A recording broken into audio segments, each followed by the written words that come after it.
Company भाग गई तो क्या होगा सर?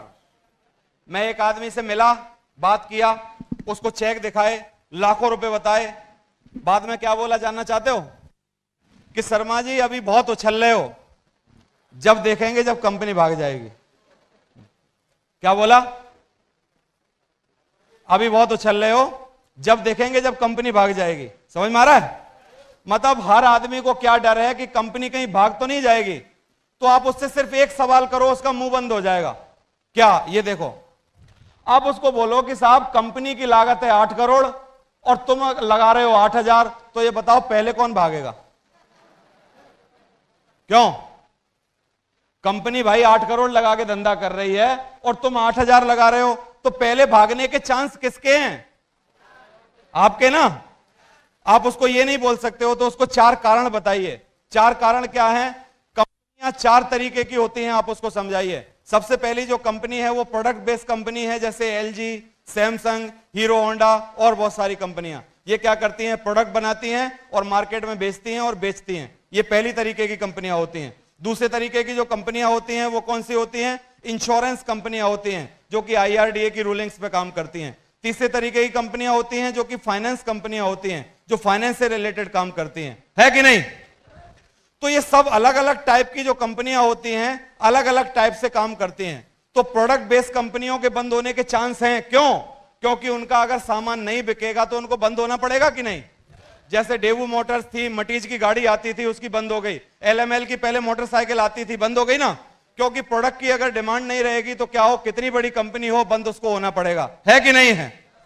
और अगर आदमी को ये सब तरीके की कंपनियां होती हैं, तो जो भी कंपनी भागती है उसके भागने के 4 कारण होते हैं। एक कारण क्या है? उधारी फंस जाए। दूसरा कारण क्या है? प्रोडक्ट ना बेचे। तीसरा कारण क्या है? अगर आपकी कंपनी में जो प्रोडक्ट है उसकी डिमांड कम हो जाए। और चौथा कारण क्या है? कोई असंवैधानिक काम कर रही हो आपकी कंपनी। अगर ये 4 काम नहीं कर रही है तो कभी भी बंद नहीं होगी। क्या हमारी कंपनी की उधारी फंस सकती है? पैसा आप पहले देते हो, प्रोडक्ट हम आपको 20 दिन बाद देते हैं। बताओ उधारी कैसे फंसेगी? फंसेगी। प्रॉफिट कभी कम हो सकता है? क्योंकि प्रॉफिट पहले से कैलकुलेटेड है। हर पैकेज में से पहले प्रॉफिट निकाला जाता है, उसके बाद डिस्ट्रीब्यूशन किया जाता है, तो प्रॉफिट में रहेगी ना हमेशा। तीसरा मुझे बताइए, हमारी कंपनी के प्रोडक्ट कब बंद होंगे जिसकी डिमांड कम हो जाए? नहीं ना। और चौथा कारण बताइए कि ये जो कंपनी है, इस कंपनी में जो प्रोडक्ट हैं, क्या ये असंवैधानिक काम है कि संवैधानिक काम है? असंवैधानिक काम भी मैं बताऊं, गांजा, शराब, दारू, ये सब असंवैधानिक है कि नहीं बताइए? लेकिन भारत सरकार क्या इनको बंद कर पा रही है? क्यों? इसके पीछे सबसे बड़ा कारण जानते हो क्या है? क्योंकि भारत सरकार को इन चीजों से सबसे ज्यादा रेवेन्यू आता है। क्या आता है? रेवेन्यू आता है। तो जब रेवेन्यू की चीज के लिए वो दारू और इतनी जो खराब चीजें हैं इसको भी बंद नहीं कर रही है, तो हमारी कंपनी टैक्स देती है उस टाइम जब कोई जुड़ता है तब भी, और टैक्स देती है जब उसको इनकम आती है तब भी, और 1 नंबर का टैक्स देती है, सब भर के देती है। आपको टीडीएस देती है, 16A के फॉर्म देती है। तो बताइए ये बंद हो जाएगी? क्यों? अगर ये सब बात आप उसको बताओगे तो उसको पता चल जाएगा कि कंपनी बंद होने वाली नहीं है। ये बिजनेस नहीं चलता। हम कई लोगों को जानते हैं जो फेल हो गए हैं। लोग बोलते हैं ना आपसे कि कुछ ही लोग हैं जो पास होते हैं, जो सफल हो जाते हैं, बाकी के लोग तो फेल हो जाते हैं। हम चाचा के, ताऊ के, मामा के, साले के लड़के को जानते हैं, उसने किया था, कुछ नहीं हुआ था। ऐसे लोग बोलते हैं ना। लेकिन आप उसको जवाब दो कि क्या है। आप उसको बताओ कि ये आंकड़ों से पता चला है कि अगर 50% लोग इस बिजनेस को शुरू करते हैं तो 3 महीने में छोड़ देते हैं, बाकी 40% किसी को बोलते ही नहीं है कि वो क्या कर रहे हैं। मतलब 90% की कहानी तो ये है। 50% ज्वाइन होने के 3 महीने में छोड़ देते हैं, और 40% जो रुक जाते हैं वो किसी को बोलते नहीं है कि उन्होंने कुछ बिजनेस को ज्वाइन किया है। अब डिस्ट्रीब्यूशन जो होता है सफलता का, वो कितने परसेंटेज में से होता है? सिर्फ 10% में। और आप जितने भी लोग हो यहां पर, वो 10% में आते हो। आपके लिए एक जोरदार तालियां होनी चाहिए।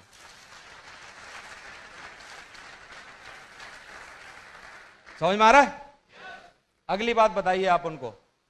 आप बोलिए कि आप ऐसे भी कई लोगों को जानते होंगे जो सीपीएमटी में फेल हो गए होंगे। जानते हैं ना? आप हजारों लोगों को जानते हो जो आज से पहले हाई स्कूल में फेल हुए, सीपीएमटी में फेल हुए, वकील बनने के लिए गए तो फेल हो गए। ऐसे जानते हो कि नहीं? तो आप उनको अगला सवाल करो, क्या सीपीएमटी पे ताला लगा देना चाहिए? नहीं ना। तो आप उनको अगली बार और पूछिए कि आप उनके बारे में नहीं जानना चाहते जो इस बिजनेस में सफल हैं, आप नहीं जानना चाहते राजीव चतुर्वेदी के बारे में, आप नहीं जानना चाहते संजय जैन के बारे में, आप नहीं जानना चाहते नरसिंह ग्रेवाल के बारे में, ये सब बातें आप उनको बताइए। अगर इस बिजनेस में लोग सफल नहीं हो रहे होते तो ये लोग कैसे सफल हो गए होते, बता सकते हैं कि नहीं? और आप उनको बताइए कि आप अपने बच्चों को किन बच्चों की सोबत में रखना चाहते हैं, जो बच्चे फेल हो गए हैं उन बच्चों की, या जो बच्चे पास हो रहे हैं उन बच्चों की? क्या बोलेगा वो? पास हो रहे हैं। तो आप आ जाइए, फॉर्म भरिए, मैं पास होने वाले बच्चों की सोबत में रह रहा हूं, मैं भी पास होऊंगा, आप भी पास होगे। चलो फॉर्म भरते हैं।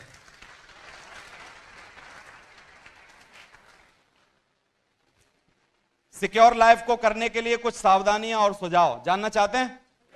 चलिए, सबसे पहले सपने देखें और पूरा करने का फर्क जानें। आईबीओ की तरह व्यवहार करें, पूरी तरह अपलाइन पर निर्भर ना हो। ये कुछ बातें हैं जो मैं आपको बता रहा हूं। आईबीओ की तरह व्यवहार करें, पूरी तरीके से अपलाइन पर निर्भर ना हो। इससे क्या समझते हैं आप? मतलब यह है कि ये आपका खुद का बिजनेस है।